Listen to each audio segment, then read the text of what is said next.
अस्सलाम वालेकुम फ्रेंड्स। आज वीडियो बनाएंगे हम दो बूट्स की कंपैरिजन की। एक मेरे पास पहले से इस्तेमाल हो रहा था, उसको कहते हैं फॉर्मा।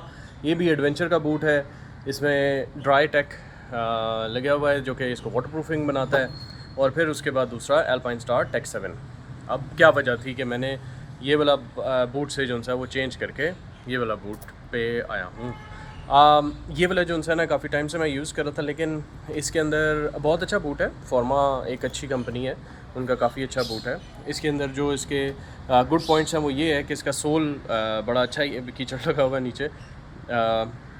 ग्रिप वाइज बहुत अच्छा है। टो के ऊपर इसकी प्रोटेक्शन है, बट लेकिन सिर्फ बस टो के ऊपर ही रीइंफोर्स प्रोटेक्शन है। बाकी सारी जगहों पर एब्रेजन रेजिस्टेंस है, रगड़ बर्दाश्त कर लेगा। लेकिन अगर प्रेशर आया तो प्रेशर के अंदर ये ऐसे ट्विस्ट कर जाएगा, फ्रंट पे भी ट्विस्ट कर जाएगा, बैक पे भी ट्विस्ट कर जाएगा और साइड पे भी ट्विस्ट कर जाएगा।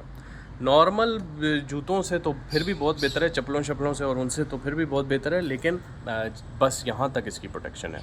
तो अगर तो आप रोड पे चला रहे हो और बहुत ज़्यादा ऑफ रोड नहीं कर रहे हो तब तो ये बहुत अच्छे बूट्स हैं। इनको टूरिंग के बूट्स आप कह सकते हैं। एडवेंचर इन पे लिखा ज़रूर हुआ है, लेकिन मैं आई डोंट नो, एडवेंचर नहीं इनको रेट करूँगा, ख़ासतौर पे एंड्योरो नहीं रेट करूँगा।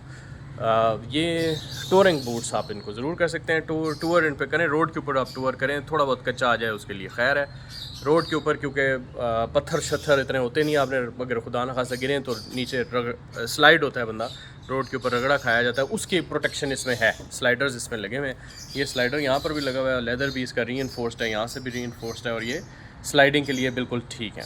और जूते, और अगर आप बाइक से नीचे उतरे हुए आगे पीछे चल फिर रहे हैं तो तब भी इनका सोल बहुत अच्छा है। ये ऐसे ट्विस्ट भी करता है, टर्न भी होता है यहाँ से, तो मूवमेंट के लिहाज से बहुत अच्छे हैं। प्लस वाटर प्रूफिंग भी है इनके अंदर और इस लेवल तक ठीक हो गया। यहाँ पर इसकी जो है ना वो प्रोटेक्शन ख़त्म हो जाती है। इसके दो तीन इसके बस ये हैं, 1 2 और ये 3 जगहों से ये क्लैंप होता है। यहाँ पर भी 3 लगे हुए। अब बात आ गई जी टेक 7 की। अब टेक 7 जो डिज़ाइन है ना, ये एंड्योरो के लिए ज़्यादा डिज़ाइन हुआ हुआ है, ऑफ रोडिंग के लिए ज़्यादा डिज़ाइन हुआ हुआ है। इसकी प्रोटेक्शन लेवल अगर आप देखें तो उससे बहुत ज़्यादा सुपीरियर है। इसके बैक साइड पे ये टीपीयू लगा हुआ है, बड़ा स्ट्रॉन्ग टीपीयू लगा हुआ है, साइडों से कनेक्ट होता है, ये पूरा एक एक्सोस्केलेटन है।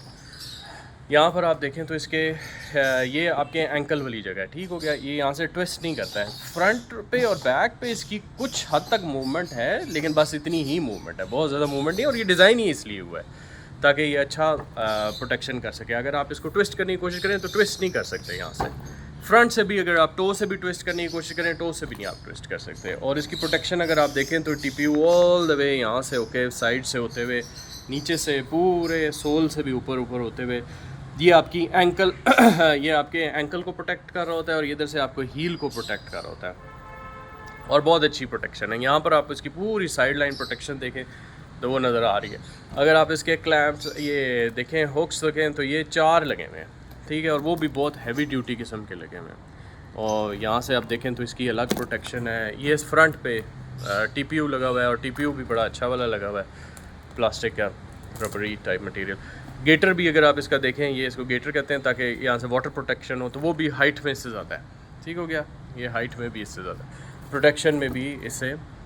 टेक 7 जो है ना एल्पाइन स्टार का, वो one of the most famous और क्या कहेंगे, फ्लैगशिप आप कह सकते हैं। टेक 10 भी आता है इसके अंदर। टेक 10 जो है वो बड़ी स्वेयर उसके लिए है, 100% ऑफ रोड के लिए, वो इंड्योरो के लिए, जिसके अंदर आप इंड्योरो बाइक से जंप्स वगैरह बहुत ऊंची वगैरह लगाते हैं, वो उसके लिए, उस पर बिल्कुल नहीं, चल तो बिल्कुल नहीं सकते। ये इन द मिडल आता है। ये बहुत ज़्यादा उसके लिए एंड्योरो भी ये केटर करता है और थोड़ा बहुत आप चल भी लेते हो, ठीक हो गया। और प्रोटेक्शन में ये बहुत सवेयर है। प्राइस में ये उससे थोड़ा सा ज़्यादा है, लेकिन देन अगेन आपने जो काम करना है, बेटर सेफ़ देन सॉरी। बेहतर ये है कि आप अपनी टांग की, एंकल की प्रोटेक्शन करें, क्योंकि जो बाद में लाखों रुपए आपके हस्पतालों में लगने हैं ना, और उसके बाद वो चीज़ ठीक भी नहीं होनी, उससे ज़्यादा बेहतर है भाई पहले आप थोड़ा सी इन्वेस्टमेंट करके अपने आप को बचा लो। इनकी शेप भी मुझे बड़ी पसंद है, सही ना, वो सुपर हीरो वाली शेप आती है। वो स्टार वॉर्स वाला जो है ना वो बंदा लगता है जब पहना हो ये पूरा सूट। लेकिन अलबत्ता ये लेने की मेन वजह ये थी कि इसके अंदर प्रोटेक्शन उससे कई स्टेप ऊपर है। इसका अगर आप सोल देखें तो ये एंड्योरो सोल इसको भी कहते हैं। इसके अंदर 2-3 वर्जन्स आती हैं, एक सिंपल वाली आती है, एक एंड्योरो। मैंने एंड्योरो वाला ऑर्डर किया था। इसके अंदर ग्रिप है और ये रबर सॉफ्ट रबर है, ये देखें तो ये थोड़ा सा होता है सॉफ्ट रबर है। यहाँ से ये जगह इसकी हार्ड है और वो इस वजह से क्योंकि ये अपने फुट पैक्स के ऊपर स्टैंड होना होता है, उसको ये प्रोटेक्ट करता है। प्लस आपके क्योंकि पूरे काफ मसल्स तक ऊपर तक प्रोटेक्ट कर रहा होता है तो प्रोटेक्शन के लिहाज से ये काफ़ी रोबस्ट है इन कंपैरिजन। तो इस वजह से मुझे अपग्रेड करना पड़ा। ये ड्राई स्टार टेक सीरीज़ कहते हैं इसको, ड्राई स्टार इसलिए क्योंकि इसमें वो वाटर प्रूफिंग हुई हुई है कुछ हद तक। उसका पानी का मसला नहीं है, वाटर चला जाता है इन बूट्स के अंदर। जब इससे ज़्यादा हाइट आती है ना, इतना पानी क्रॉसिंग आती है तो पानी ऊपर से चला जाता है, वो फिर रहता है पूरे आपकी ट्रिप में पानी का मसला नहीं है। मसला ये होता है प्रोटेक्शन का। पानी ड्राई हो जाता है और उसमें कोई आपका नहीं, खुदा न खासा अगर आपका एंकल ट्विस्ट हो जाए तो राइड तो गई, उसके बाद भी काफ़ी अरसे के लिए आप राइड करने के काबिल नहीं रहते हो। ठीक हो गया। तो प्रोटेक्शन जो सी है ना वो बहुत इंपॉर्टेंट है। तो मेन जो इसकी कॉस्ट है वो R&D की, रिसर्च एंड डेवलपमेंट हुई हुई है इन बूट्स के ऊपर। काफ़ी ज़माने से ये बूट्स यूज़ हो रहे हैं और ये डिज़ाइन ही इसलिए हुए हैं कि इनको जो है ना ये प्रोटेक्शन के लिहाज से सुपीरियर है। तो इस वजह से मैंने फिर अपग्रेड किया इन बूट से उन बूट से। और फ्रैंकली अगर मैं पूछूं तो अपनी अपनी वैसे पसंद होती है। बहुत सारे लोग कहेंगे वो ज़्यादा अच्छे लगते हैं, लेकिन मुझे भाई ये ज़्यादा अच्छे लगे हैं। इनकी वो लुक की जो सी है ना वो बड़ी फ्यूचरिस्टिक सी है, तो ये मुझे ज़्यादा अच्छा लगे। हाँ, ब्लैक एंड वाइट। अब आप लोग बहुत सारे मेरे भाई सवाल पूछेंगे कि भाई आपका तो बाइक जो है वो नियॉन कलर का है, तो ब्लैक और नियॉन कलर मंगाना था। बिल्कुल मेरा दिल यही था यार, ब्लैक और नियॉन मिला ही नहीं, इसमें होता ही नहीं इसमें ब्लैक एंड वाइट होते हैं और कुछ और इनके अपने ही कलर्स होते हैं। मैंने सोचा मैं ये मंगा लेता हूँ, फिर बाद में देखूँगा कहाँ पर कौन सी जगह नियॉन हो सकती है। ये अब देखें ना, ये वाइट पट्टी लगी हुई है, वाइट पट्टी के ऊपर क्या पता कोई तरीका हो कि ये वाली पट्टी नियॉन हो जाए, तो बस प्रॉब्लम सॉल्व हो गई। ये यहाँ से एक पट्टी को नियॉन करना है, एक इसको नियॉन करना है, इधर कोई एक आध नियॉन स्टिकर लगाना है यहाँ पर, ठीक हो गया तो काम हो गया आपका, इधर बैक पे आ जाएगी। तो अब वो ब्लैक एंड वाइट फिर मैंने इसलिए ऑर्डर कर दिया कि there is a little more room for me to play.